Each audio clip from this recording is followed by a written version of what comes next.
नमस्कार।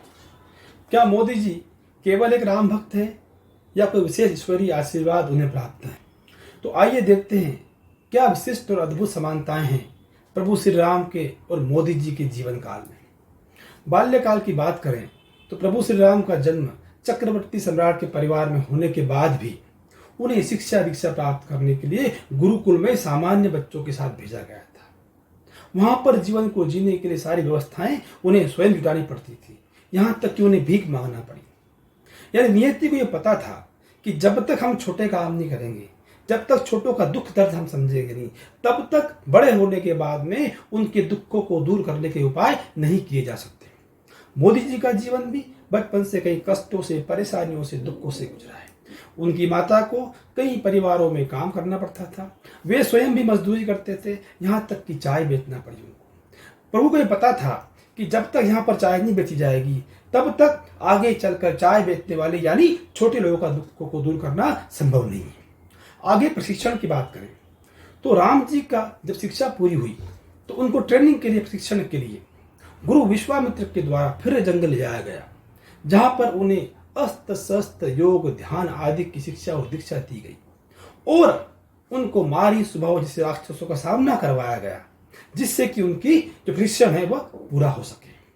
मोदी जी का 8 साल की उम्र में इन्होंने आरएसएस जैसे श्रेष्ठ गुरुकुल में दाखिला मिला और वहां पर इन्होंने सेवा, समर्पण, ज्ञान, ध्यान, धैर्य, सत्य, राष्ट्रभक्ति, देशभक्ति, सर्वधर्म समभाव, वसुधैव कुटुंबकम आदि चीजें आरएसएस के श्रेष्ठ मार्गदर्शकों द्वारा और मधुकर भागवत जी के सानिध्य में सब कुछ प्राप्त किया।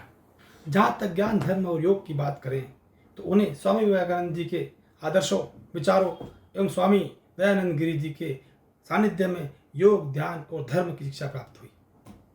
उन्होंने अपने प्रशिक्षण के दौरान पूरे देश पे घूमे हुए और जा जाकर उन्होंने छोटों का, कमजोरों का, पीड़ितों का दर्द को महसूस किया ताकि वे आगे चल के उनका दर्द दूर कर सके। उसके बाद में माता पिता और पत्नी की बात करें तो प्रभु श्री राम के जीवन काल में भी माता पिता और पत्नी का सुख नहीं रहा है। बचपन से ही वे शिक्षा के लिए, प्रशिक्षण के लिए बाहर रहे। जब राजपाट मिलने वाला था तब जंगल चले गए। जंगल से जब आए तो पिताजी नहीं थे, राज संभाला तो पत्नी को छोड़ना पड़ा। यानी उन्हें पत्नी, माता पिता का सुख कम ही प्राप्त हुआ या नहीं प्राप्त हुआ है। मोदी जी का जीवन काल भी ऐसे ही रहा है, इन्हें माता पिता और पत्नी का सुख प्राप्त नहीं हुआ है। इनके होने के बाद भी विश्व कल्याण की भावना के लिए, कर्तव्य पथ पर आगे बढ़ने के लिए नियति ने इनको इनसे दूर रखा, साथ में रखा कर भी दूर रखा, ताकि वे अपने बड़े उद्देश्यों की पूर्ति करने के लिए कदम डगमगाए नहीं, आगे बढ़ सके। राजपाट और परिवार ऐश्वर्य।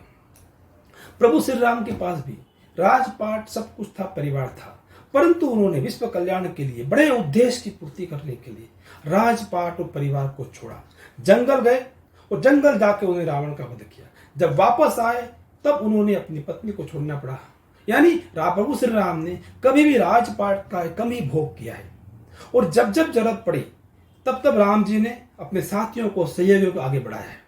उन्होंने किष्किंधा को जीता तो सुग्रीव को राजा बनाया, वे चाहते तो लक्ष्मण या भरत को राजा बना सकते थे।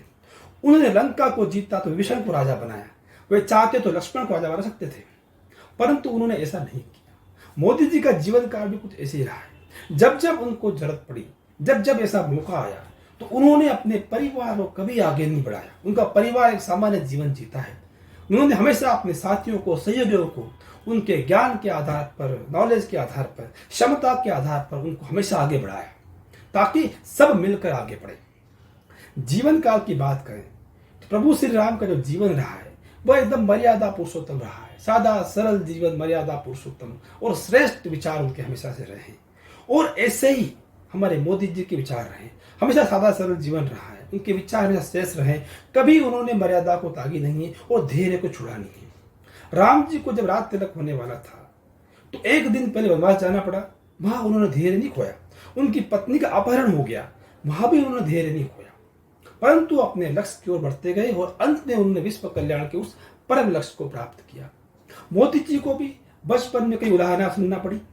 उनके आगे के जीवन में भी कई लोगों ने कई तरह की बातें उनके बारे में बोली, कई अपशब्द मोदी जी को बोले गए। मौत का सौदागर, नीच चाय वाला, ऐसी बातें से उनको नवाजा गया, परंतु उन्होंने अपने धैर्य को, अपने शील को कभी छोड़ा नहीं और मर्यादा में रहकर आगे बढ़ते गए। और समय का फेर देखिए कि वे लोग जो मोदी जी को कभी उदाहरण देते थे, अपशब्दों से नवाजते थे, आज वे उस सनातन की, वसुधैव कुटुंबकम की विचारधारा से प्रभावित होकर या तो मोदी जी के साथ में आ गए या स्वतः समाप्त हो गए। मोदी जी ने हमेशा पूरे देश को ही अपना परिवार माना है और सबकी उन्नति, सबको साथ लेकर चलने की बात कही है। इसलिए उनके लिए अपना परिवार गौण हो गया और विश्व या देश एक बड़ा परिवार के रूप में मायने रखता है। साथी की बात करें तो नियति के द्वारा जब कोई विशेष काम करना होता है तो उस व्यक्ति के साथ साथ में कई और लोगों को भी जन्म दिया जाता है। राम जी जब इस दुनिया में आए थे तो उनके साथ में उनके सहयोग करने के लिए हनुमान जी थे, लक्ष्मण जी थे, भरत थे, शत्रुघ्न थे, सुग्रीव थे, अंगद थे, नल और नील थे, जामवंत थे। इन सब के सहयोग से राम जी ने विश्व कल्याण के श्रेष्ठ उद्देश्य को प्राप्त किया है। ऐसे ही मोदी जी के आसपास आप देखेंगे तो आप पाएंगे कि उनके आसपास भी दयानंद गिरी, लक्ष्मण राव ईमानदार, मधुकर भागवत जैसे श्रेष्ठ गुरुओं के द्वारा उनको योग, ज्ञान, धर्म और जीवन दर्शन के बारे में श्रेष्ठ विद्या प्राप्त हुई। अटल जी ने उन्हें राजधर्म सिखाया।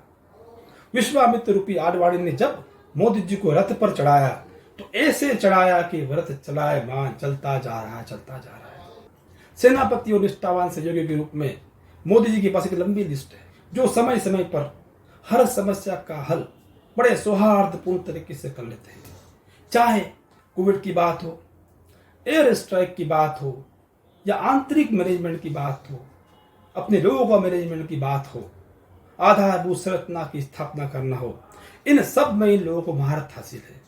ये वे लोग हैं जो आंसू पोंछना जानते हैं, आंख दिखाना भी जानते हैं और आंख निकालना भी जानते हैं। हनुमान जी की बात करें तो प्रभु श्री राम की जब जब परेशानी आई तब तब हनुमान जी ने अपनी तीक्ष्ण बुद्धि और बल के आधार पर उन समस्याओं को दूर किया है।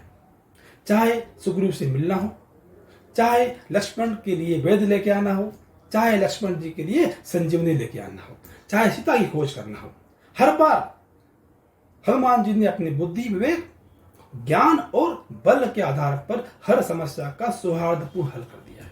मोदी जी के पास निष्ठावान श्रेष्ठ सहयोगी की कमी नहीं है। हनुमान के समान उनके पास कई सहयोगी हैं जो जब जब जरूरत पड़ी है तब तब उन्होंने मोदी जी के मार्ग को विजयश्री की तरफ प्रशस्त किया है और उन्हीं के आधार पर श्रेष्ठ और कठिन दूरगामी परिणाम देने वाले निर्णय आज लिए जा रहे हैं।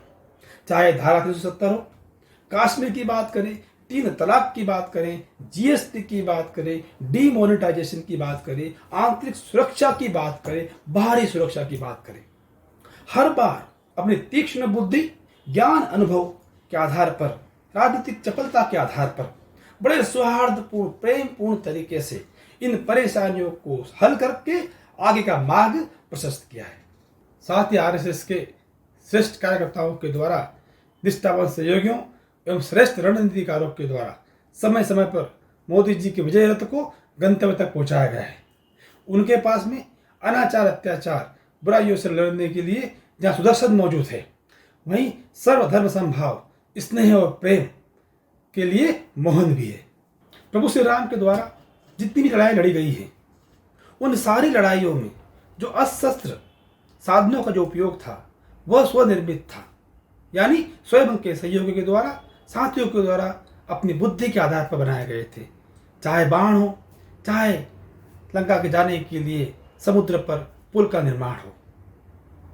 यहाँ पर भी वर्तमान में आज हमारे सारे आयुध, हमारी बड़ी बड़ी तकनीकी व्यवस्थाएं सारी स्वनिर्मित, स्वदेशी हमारे देश के नौजवान अपने ज्ञान, अनुभव और कठिन मेहनत के आधार पर निर्मित कर रहे हैं।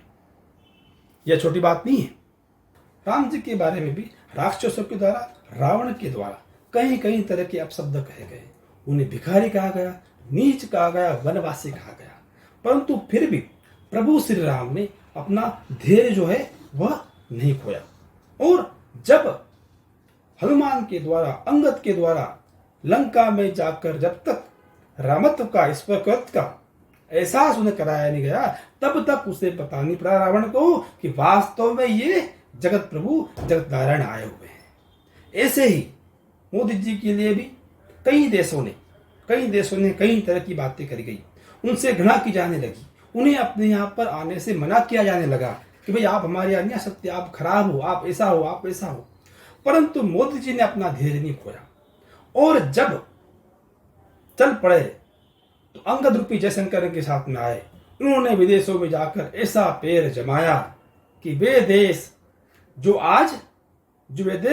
पहले कभी मोदी से घृणा करते थे, उन्हें बुलाने से डरते थे, आज लाइन लाकर खड़े हुए हैं कि मोदी जी हमारे देश में कब आओगे। ये साधारण बात नहीं है। सनातन की जो बात हो रही है कि आज देखिए कि जिन देशों ने सनातन को लेकर नफरत थी, जो सनातन वासियों से नफरत करते थे, उनसे उल्टा सीधा बोलते थे, आज उन देशों में सनातन के प्रतीक हमारे मंदिर और देवालय की स्थापना हो रही है। सनातन से जुड़े हुए हमारे सारे जो लोग दुनिया भर में कई विशिष्ट पदों पर आज विराजमान होकर के इस विश्व कल्याण के लिए अपनी अहम भूमिका निभा रहे हैं। ये सनातन का महिमा मंडन जो आज हो रहा है, ये छोटी बात नहीं है। प्रभु श्री राम सनातन के संस्थापक थे, उन्होंने सनातन धर्म की स्थापना करी थी। परंतु जो संवर्धन, जो ऊंचाई सनातन को आज मिल रही है, वह भी कम नहीं है। आज सनातन का हर देश कायल है। हर देश की शिक्षा में, प्रशिक्षा में सनातन की जो हमारी विचारधारा है वसुधैव कुटुंबकम, उसको शामिल किया जा रहा है और वे सनातन की जो बातें हैं उनको मानने के लिए बाध्य हो रहे हैं। तो क्या जो बात हम लोग करते हैं आजकल, जो बातें हमारे यहाँ पर हो रही है कि राम राज आने वाला है, ठीक है, राम राज भी आना चाहिए, परंतु राम राज अब इस केवल भारत खंड पर नहीं आएगा।